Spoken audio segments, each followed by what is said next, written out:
Hey everyone, welcome to a new episode of our podcast. This is a good one. We have some of our members returning. Ola, who's part of the team, is returning. Thanks for joining. Thanks for coming on another week. How about that? Okay. Yemi, Good, who's good, good. good. Okay, that's good. Yemi, who has been on our audio pod, is returning also. So Yemi, how's it going? We are good. We are surviving in Houston. We are. Things are crazy out here, but we need to stay safe. Yeah.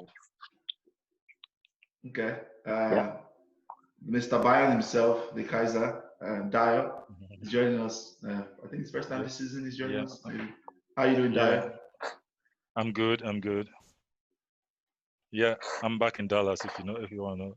Oh, okay. Yeah. That's true. Yeah, Used to be you mm, were up in the East Coast. Okay. yeah. Thanks for I'm coming back. on. Yeah, yeah. Hopefully everybody's safe. I just wanted to say this beginning of the pod, coronavirus going on, everybody's healthy and safe. And also in the United States, which I think three of us living is in protest, mass protest, everybody's health, everybody stay safe. While they express their rights, of course. And it's been a sad week for black people as a whole, and maybe some other people who sympathize with us. But it's been sad. So we'll kick on. Before I go on into the topics, I want to do a quick admin. I typically usually forget this. Um, if you like our pod, please check us out. We have an audio version. It's on Spotify. It's called the Footie Fantasy, FWTIE Fantasy Podcast. If you had the address will be at the end of the pod. You can find us on Twitter, Footie AD Fantasy. You can find us on Facebook, Extraordinary Footie Fans. You can find us on Instagram also as Fantasy Footie, one word. FWTIE is the second word. It's all one word. So, connect with us. Check out some of our content. The full video will be on YouTube also. Leave us comments there. It's called Footie Fantasy, FWTIE, two words. Let's jump in. Bundesliga has been the only one going on. So the first talk will be about Bundesliga. Obviously, the big one happened on Tuesday. Dortmund and Bayern. Second topic would just be now that all the European leagues are coming back. What Premiership is coming back on the 17th. Serie A is coming back, I think, on the 11th. La Liga is coming back either the 8th or 18th. I can't remember the exact date. The 8th, okay. So all these leagues are coming back, and we're going to look at what we think each person is most looking forward to, in the European leagues. Well, obviously, the first place to start is it's Mr. Bayern himself about the Classica, right? Did I say that right? Is the Classica? Is it the Classica? Yeah. The classical. The Classica. Dial, you have to explain without gloating too much, right? You have to explain to us why is it hard for any other person to teach you? This is going to be number 8, right? You guys are on with number 8 title in a row. Am I correct? Yep. Uh-huh. Yes. Please Yeah, we explain started to winning us. from 2010. Well, the answer is simple. It's money. Okay. That's the simple answer. It's money. The KPMG list came out this week. Bayern was number 4 on the list with around 224 million pounds net asset. Dortmund, the next German club, was around number 12 with around 90 million in asset. Yeah. So that means Bayern is around 3 times the size of Dortmund. So how would you expect that to compare? How would they compete fairly when we are that bigger than our next rival? The next team after Dortmund is Schalke, and those are the only 3 German teams in the top 20. So why is Bayern much richer than all of them? One, they are in the richest part of Germany, in Bavaria. That's where the money is. Dortmund and Schalke are in the Ruhr Valley. It used to be a mining region. It's a blue-collar region. It's not as fancy as a Munich. If then the 50+1 rule also, that's the major part also. The 50+1 rule, for most people who know about it or who don't know about it, it's like you cannot, an outside investor cannot own more than 50% of the stock in a company.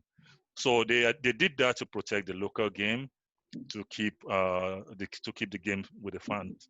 But right now, it's also stifled growth.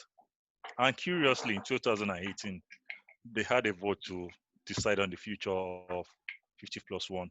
Bayern actually voted to abolish 50 plus one and allow foreign investors. Okay. So most of the other clubs voted against it. For example, a club like Dortmund, if they allow foreign investors, Dortmund is a fancy club, but if an investor is coming, an investor is looking for a big city with money. That was why Roman Abramovich went to London. That was why Etihad went to Manchester. They will not go to a small city. If they are coming to if they are coming to Germany, they'll probably go to Berlin. Probably go to Stuttgart. They will not go to Dortmund because that's where the people that have the money are. So Dortmund is like, okay, do we stay being second in Germany, or do we allow this money to come in and we probably go back to sixth or seventh or tenth in Germany because the money will not come to us. Interesting. Money will go to the capital city clubs. They will go to Hertha Berlin. They will go to Hamburg. They will go to Stuttgart before they come to Germany. So that's where. Then there's also when the chairman of Dortmund spoke, Watzke, it's like, okay, you all talk about the culture of Germany. They want the fans to enjoy the game. Do you want if a foreign investor come, they want to make money, they will jack up the ticket prices. Uh, German tickets are the cheapest in Western Europe, so everybody can go to the stadium. The stadium are always packed. Do you want an Etihad kind of stadium whereby nobody's in the stadium? Okay, though you believe that your team in Houston is winning, but you can't even go to watch it. You don't even have enough money to go to watch it. It's $500 a ticket. You can't even get to watch it. So the people that are watching your local team in Houston are people that are flying all over from abroad, from Saudi Arabia, from Nigeria, but you cannot even watch it. Then when the foreign people bring money, they don't allow all this youth team to grow. Let's start bringing in young players. The German people, they want to see, I'm taking a lot of time, but let me just go through this explanation. The German people want to see their neighbor's kid, my son's friend, get into the team, and I go to watch him in the stadium. When millionaires come, they don't care about all that. They want instant success. They go buy all the best stars from all over the world. They will not allow my local guy to come into the team. So I will just be like a stranger watching a bunch of strangers within my own city. But I will gloat on the internet that okay, my city is winning the league when I don't have no connection with them. I'll let the other people take it from there. Okay. That's a very good insight. I'll jump to Ola. Thoughts Yep. about the game. What are your thoughts about the game? And then we can start with just thoughts about the game. Then we jump into why do you also think Bayern are almost undethronable? Okay. Well, classic. I saw the highlights. I saw the extended highlights on Tuesday, and I think Dortmund played well in that match. They created chances. Alan had a chance cleared off the line or something like that, and but Kimmich's goal came at the right time. I think it was just before halftime, and that just killed Dortmund. I saw Bayern's game also today. They won 5-0. I saw the goals. I saw Lewandowski, 43 goals for the season. They don't make them like him anymore. Yeah. They don't make them like him anymore. Classic He's number 9. definitely heading for 50. Yeah. I know. I used to be like maybe it's a bit of a flat track bully, but most strikers are like strikers who score a lot of goals against smaller teams. So I can't really blame him for that anymore. Like if he's banging 43 goals, I can't blame him for scoring maybe 35 out of 43 against smaller teams. That's what most strikers do. So I can't even diss him anymore. So yeah. So back to your point about Bayern Munich. The league is wrapped up, in my opinion. They won 5-0 today. They're like 10 points ahead. I think Dortmund playing tomorrow. The league is wrapped up. The question is, why is it so hard? Number one, I'm going to plug my manager. I'm going to give some salute to Jurgen Klopp. He broke that monopoly back to back, 2 years. He won Bundesliga. And since he has left, it's been Bayern Munich all through. Nobody else. So that shows how difficult it is. Okay, Dayo said Dortmund are the second biggest team second richest in Germany. But when the richest team is taking all your best players, it's always going to be tough. So, like Klopp lost, almost all his best players kept leaving every season to Bayern Munich. Now, it doesn't only happen in Germany. That happens in big league. The big clubs take the best players from smaller clubs. But for Bayern Munich, it's more like a dominant thing in which they can afford to do that without losing any of their own best players. Correct. So Bayern Munich are always building from a base of strength. They are not losing any of their best players, but they are adding best players from other teams. So they're always going to win. Well, not always going to win, but they're always in a position to win. Now, my own point is, even when people say Bayern Munich are a bit weak, like last season, I'm going to plug Liverpool again. Oh my God! Bayern Munich are rubbish. Bayern Munich were rubbish. Oh, look, Liverpool just fluked it. Bayern Munich were rubbish. We beat them 3-1. Oh, that Bayern Munich is weak. But look at that Bayern Munich was not weak. It's just that Liverpool were better than them at that point. Bayern Munich were not weak. Look at this season. Bayern Munich smashed Spurs home and away. Now Chelsea 3-0 first leg in London. Bam. When they go to second leg now, Chelsea should not even bother going for the second leg. It's just a look, coronavirus. They shouldn't bother. So Bayern Munich, even when people are dissing Bayern Munich, and I know Dayo as the strong Bayern fan, I've seen some of his comments where he's expressed anger at the way maybe Bayern Munich were playing, but they were still winning league titles. Correct. So that shows how the level of quality that is expected of them. So that even when they are winning league titles, if they're not playing fantastic football all the time, their fans are going to be like dissing the manager, say Kovac won like the manager that got fired won the league title and they still fired them. Correct. They got somebody else in. Sorry? Kovac, did he win the double? Or just I think he won the double. Okay. Dayo, I think Kovac won the double, didn't he? Yes, he did. Okay. Yeah, and he still got fired. Because they're like, look, try that in my club.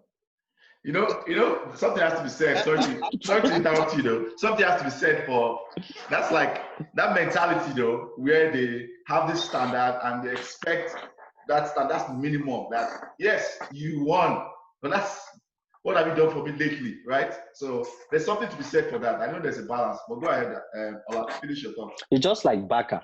Barcelona and Madrid. Yeah, that's the level. So for me, Bayern Munich, of course, they also nickname FC Hollywood. So they want all the glitz and the glamour. So you cannot just be saying, oh, you're winning trophies. You have to win it with all the glitz and glamour. Play fantastic football, and they're playing fantastic football. To the highlights I saw today, I was like, wow, Bayern Munich are strong favorites for the Champions League this season. They're looking real on fire, So, in my opinion, the answer to the question is Bayern Munich are dominant because they're the best team, and the best team which also buys the best players from the other teams, and they don't lose any of their best players regularly.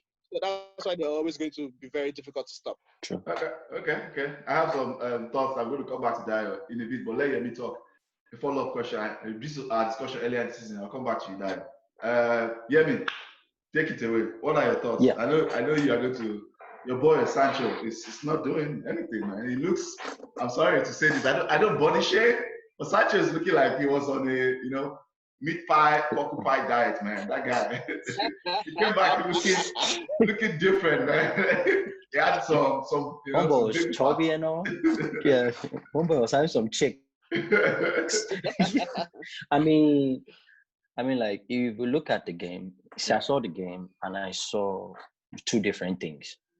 A bunch of young players that like to play exciting football against playing a bunch of young players, but with very, very, very well seasoned, experienced ones that were their backbone. So now you have this experienced young players that know how to win against playing a team of young players with little to no experience of how to win games like that, and it showed. Dortmund did all the tiki-taka, touching one. Bayern just went and just slapped them. Papa! Go ahead. They played well. They played very well. First 25 minutes, Dortmund played well. No. Dortmund played better. Yeah. That's what I'm saying. That's the first 20 minutes. Dortmund looked like in the game. Yeah. So, yeah.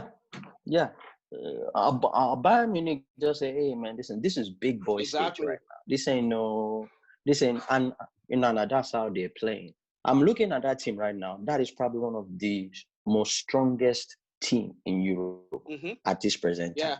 If you're looking for tiki-taka, they got the players. If you look for speed, they have speed. If you look for skill, they are blessed all over the field. If you look for this in physical play, like this, we want to go rough on you, we want to do height, they have it. So that team, and plus, man, their core, listen, has been there for years. Dortmund, not the same. It's just like what guys have said, listen, earlier. All is like, listen, a guy does well this season. Yeah, a guy does well this season, is gone. Then like this, they have to constantly rebuild. You know, but also this, we have to give them kudos and credit. They constantly rebuild almost each season. No, but they are always challenging, not just in their country, no, but in Europe. No, but this, no, but again, no, but this is what me I want to say about, man, that Dortmund team. If they can just stay together for another 2-3 years, they will punish teams, both home and in Europe. Because I can't count. I was telling I can't count how many creative players they have on that team. I mean, you have our boy Sancho, that Manchester United. He actually came out to say that the whole rumor with Manchester United messed him up a little bit, the whole transfer thing. But I think that's just an excuse. Homeboy just was confused. Yeah. I read it somewhere yesterday. I think it was his player that said it. It's his co-player, Delaney. Someone Delaney that said it. I read it somewhere. Yeah, I read it somewhere that man, that whole transfer thing has really messed him up. But like, man, listen, there's no way Bayern won't dominate with all the things that is going on for them right now. Money, experience, players, everything. They will always dominate. So that's okay. I'll just wrap up my thoughts. I don't want to go on everything all of you have touched on. The one thing I wanted to add, I agree with everything. The money, the constant rebuilding does not help Dortmund at all. I think something has to be said though also, or Hansi Flick should get some praise, and that's why we'll come back to Dayo, because I feel like beginning of the season they looked really poor when they fired Kovac, and Hansi Flick, Dayo, said he wasn't really a big fan, but I think he has done extremely well with that team. The way they're playing now, like everybody said, including Ola, the way they're playing now is really good. They look crisp. They're playing way better. He's found a way to get more out of players like Kimmich. Kimmich has grown into the season. People like Muller is an 18 assists. Even they started slow. Even Boateng, yes, they look re-energized. The whole team looks. There's something that has changed in how they pass. And Alphonso Davies has become all of a sudden from nowhere, pretty much one of the number one, number two left back, in the Europe now rated. So the coach should get some plaudit. On the flip side of things, I think Dortmund's coach probably deserves some criticism, in my opinion. Lucien Favre just has this thing, and I showed it, I think, in previous, clubs he coached.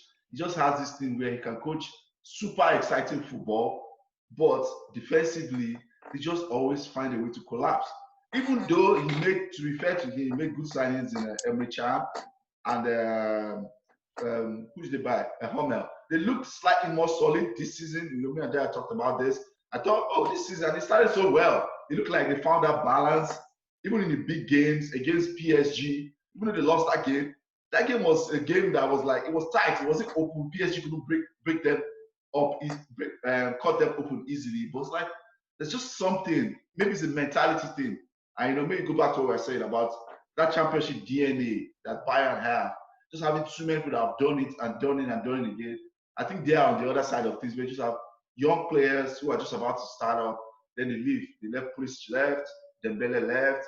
That constant. But I think he too deserves some criticism. I do not think he's the guy. I honestly don't think Lucien Favre is the guy. I think they need a coach that can find that balance. Like our said, his club left. A coach that, yes, we can play exciting football, we can attack, but at the same time, we can plug the holes defensively when it's needed and can grind out results. That's what Dortmund do not seem to know how to grind out results. They don't. If they play well, they win.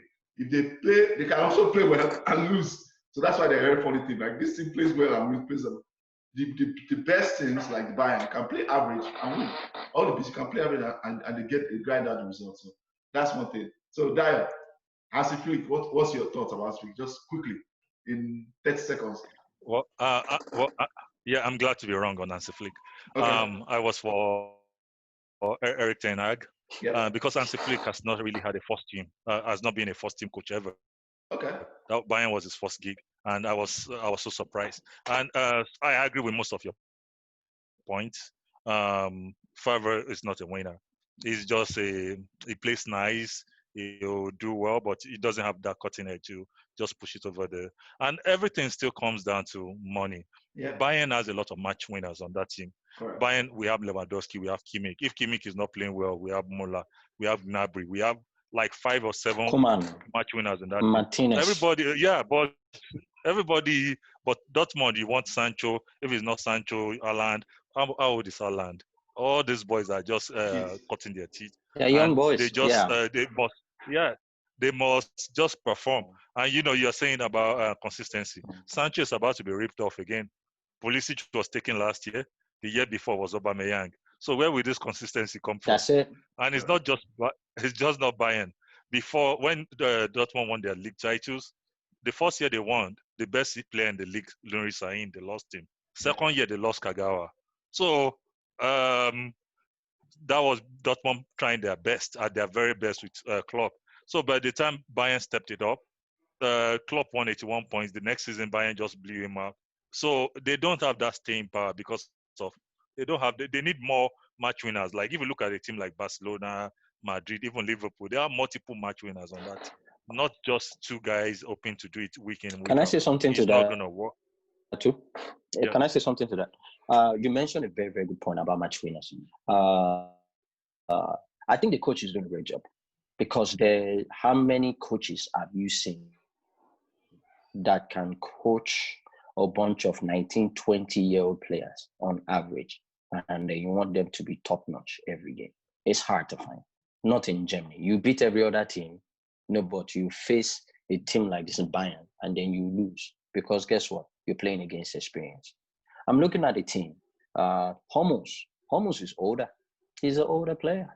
He's not as quick. If he plays one regular game and a half, he has to sit up the next game. Who are the leaders? You are talking of this in attack. Is there anybody up to like this 25 in the attack of Dortmund? Royce is the only one, and he's always injured. And he's their captain. Yeah. Who is on? Holland is 19. Sancho is 20. Torgan Hazard is like 23, 24. Torgan Hazard is 23. So this is one of the elder statesmen in a team that want to win again. So listen, Hakimi is like 21. Hakimi is 21. So again, now listen, I think there's really nothing the coach can do because he's using the players he has. You can't compare Martinez, Kimmich playing around all those core guys against the guys that you can just go and come and brush. The only experienced person that I see there is Emre Can, and those are the guys that actually came and there. I don't think I agree with that point, but I hear you about saying the coach could have done nothing because beginning of the season, Bayern were in disarray, and Dortmund had the chance to build a gap. So that time when Bayern was in disarray, when they should have built a gap, Dortmund kept choking. They lost to Leipzig. They were 3-0 up against somebody. Schalke. They lost that game. They were choking because they were young and inexperienced. They are choking because they are young and inexperienced. That's why. Plus also, each core of that team, Pulisic was so crucial to that team, playing from the left and from midfield. He was ripped out. You brought some new guys. Torgan just came this season, right? They brought in a couple of midfielders this season. Julian Brandt, this season. Brandt. Yeah, Julian Brandt. And these are top players. How do you expect them to just hit it on the ground and start running? For them to be doing what they're doing right now, he deserves some kudos. Leipzig, man, they've at least they try to keep most of their guys together. Where are they right now? Are they second? No, Dortmund is still second. So again, we can blame the coach over one, but there's a bunch of 20, 21-year-old players that you are relying from defense. I agree that the players are inexperienced. I still think Usher should take some blame. That's my opinion. She should take some blame. It's almost seemed Yeah. like Arsenal in the mid 2000s when they were losing all their players every season, and they had to depend on all these small boys again. So Man U and Chelsea will just come brush them. Arsenal will do all the playing. Drogba will just Wolves said the run. There's no Arsenal will come and play more than that. the fancy tiki-taka football. Tiki-taka football. And Blackburn will just come and brush them. Blackburn will brush them 1-0. Kick them. Okay. Not just Blackburn. Both teams. All those physical teams. Brush them. They'll come for you. January. You know they'll come for you. Okay. Yeah. They're the owner of social media. Arsenal fans will come for you, all of you. So, I mean, I'm not there. I'm just the host. I'm not part of this agenda. So you are the president of the platform. No, I'm not part of this agenda against Arsenal people. So going to Ola, what are you?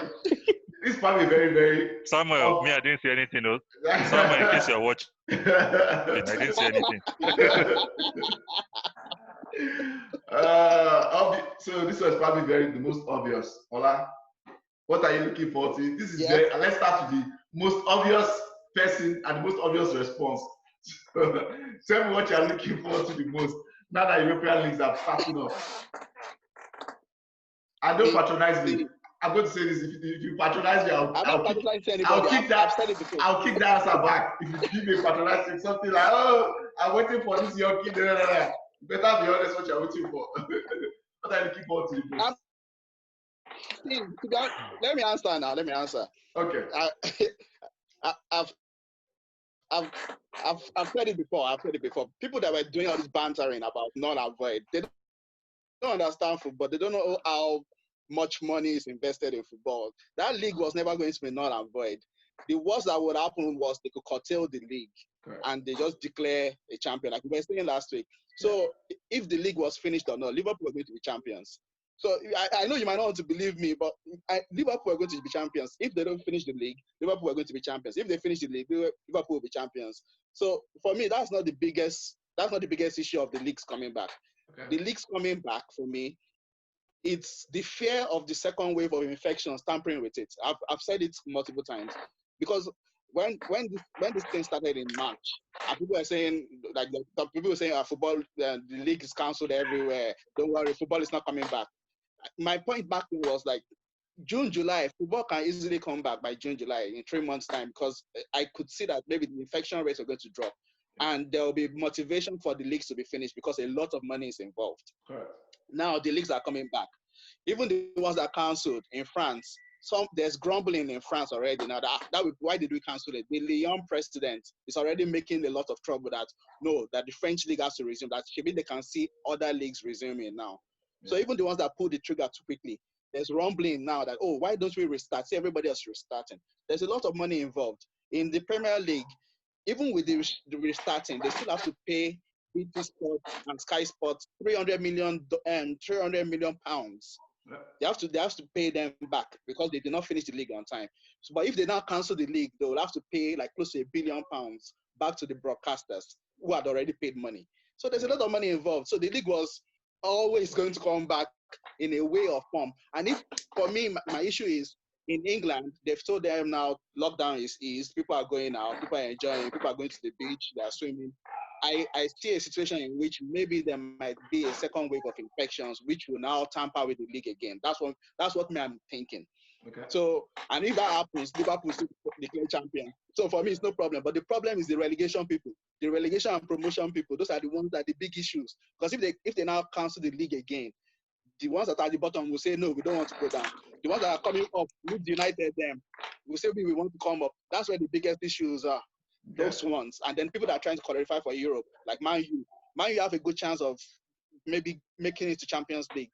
If they continue the season, you guys are going to be the guys most affected by it because you're almost in Champions League, which you have not been for like 2 years. And you need the money too. I know Man U, they have plenty of money, but you need to be in the Champions League or else there's some deals that are tied with you guys qualifying for the Champions League. Right. Am I not right?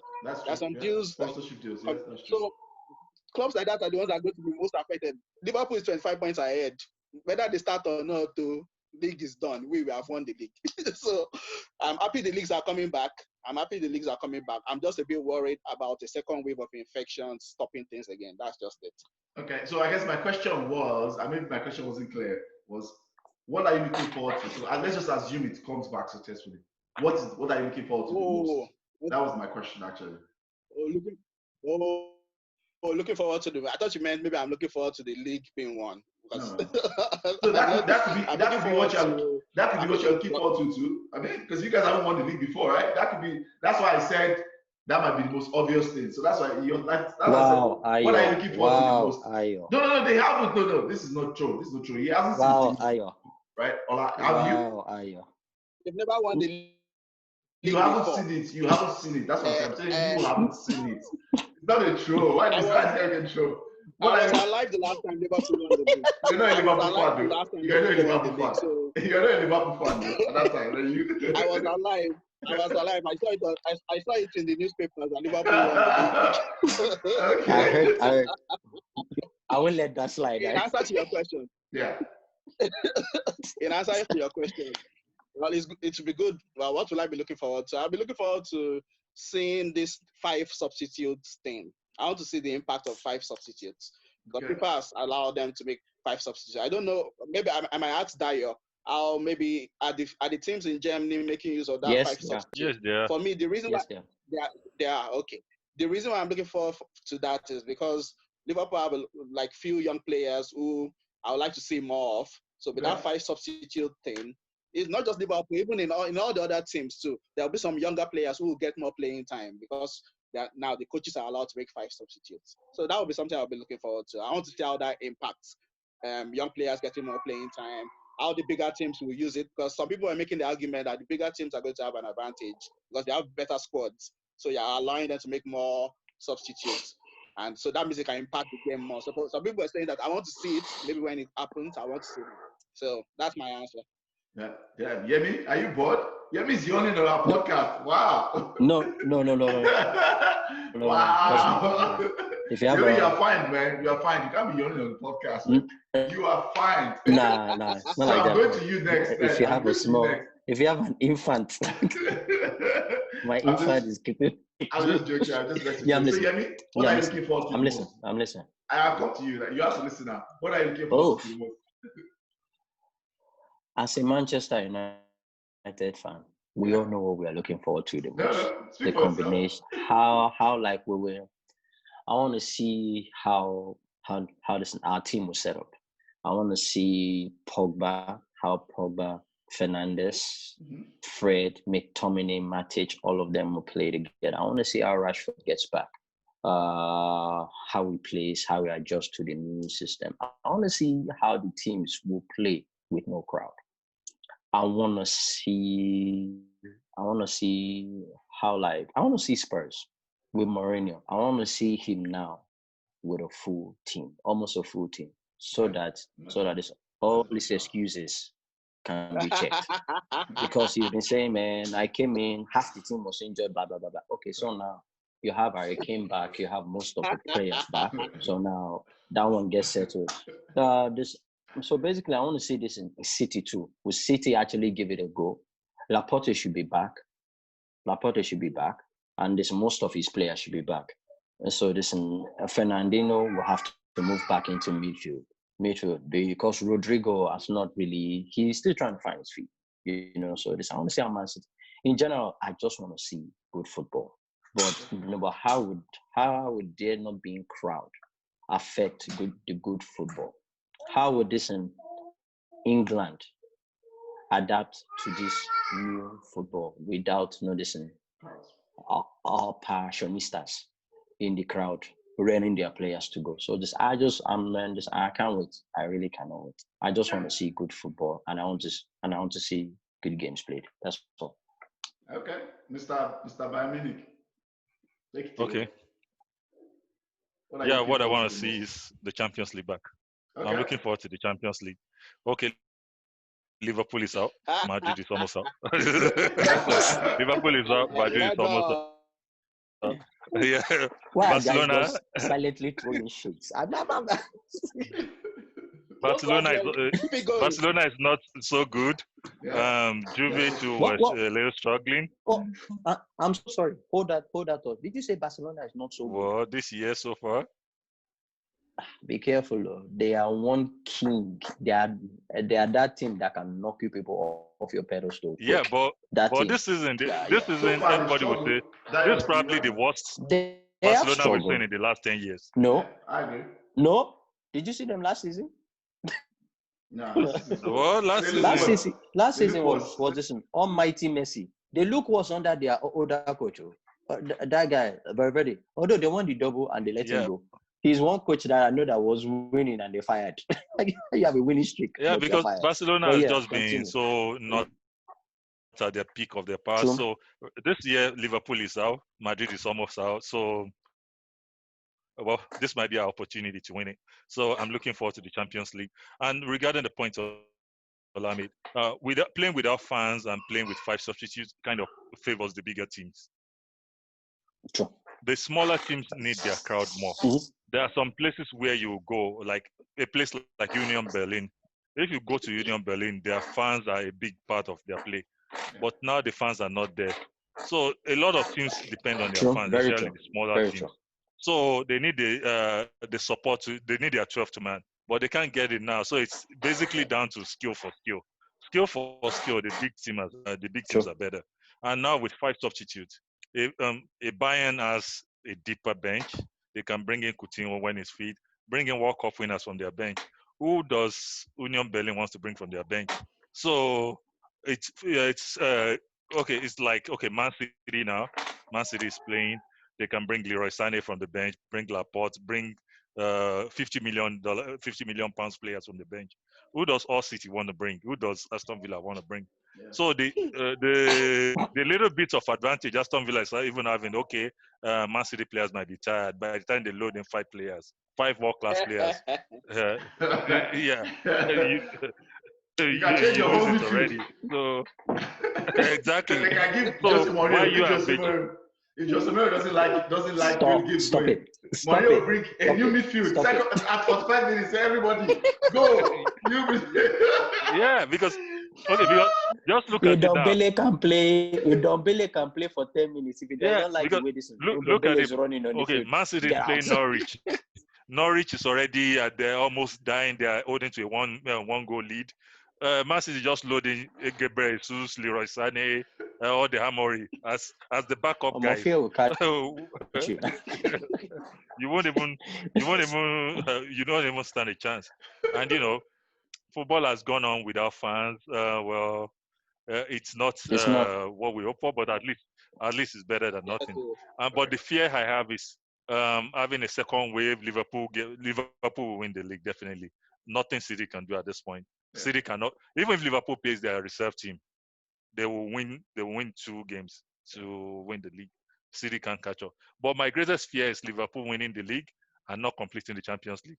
That means Liverpool is holding the 2 titles. That's the best. That's the best scenario. That's the best scenario. Thank you. Thank you So for I have a blanking question. it. Thank you So for I have a question. I have just one question. I have a question, Ayo, if you don't mind. Just one question. So this, according to your point, if you say, oh, so now listen, the second wave of this coronavirus starts, do you guys see the league of following the route of this? Following the route of this, a basketball where like this, most of the teams will meet in one location and they play the rest of the season. They wanted to do that. Probably, yeah, I mean, they wanted to. That was one of the suggestions when this crisis started. One of the suggestions that was there's a place in England called Olympic. It's not really Olympic. It has like maybe 10 pitches or even 12 pitches, big pitches. Wow. It's like they use it for. It's a national train. It's not a national train. Anyway, there's a place in London that has a lot of pitches, football pitches, standard size. And that was one of the suggestions. They were saying that okay, let's just carry all the teams and play in that location. Like so that there'll be simultaneous matches. But then some teams started fighting against that. They said, why should we now move everybody to London to play all their matches in London at that time? But, but I'm hearing that a lot of Liverpool away games will be played on neutral ground, like Yes, Home games. yes, home Yeah. games. Yeah, they were saying Because of the crowd. fans. Yeah, because of Yeah. fans. Because of the, Like yeah. Because some people still meet. Some people Because still they'll like. storm. like they say, like They'll come to us some and high say, tension games. Any game Liverpool can win the league away, they are they'll taking move it to a neutral But ground. correct. The Man U, Sheffield. the problem I have with that is, and this is a not trying to be playing victim and everything. It's like everybody has made this thing about Liverpool. What about the relegation teams? True. Wouldn't their own crowd show up when they're about to survive relegation? What about teams like Sheffield United? If Sheffield United qualify for the Champions League, would their fans show up and celebrate? Yeah, we're qualified for Champions League. So let me answer the question. Allah, they've marked out some games, not just Liverpool games, like you said. They've marked out some Aston Villa games and Sheffield games to Sheffield Man United, which can be almost like a decider. Yeah, Sheffield win their game in hand and they beat us. Liverpool game.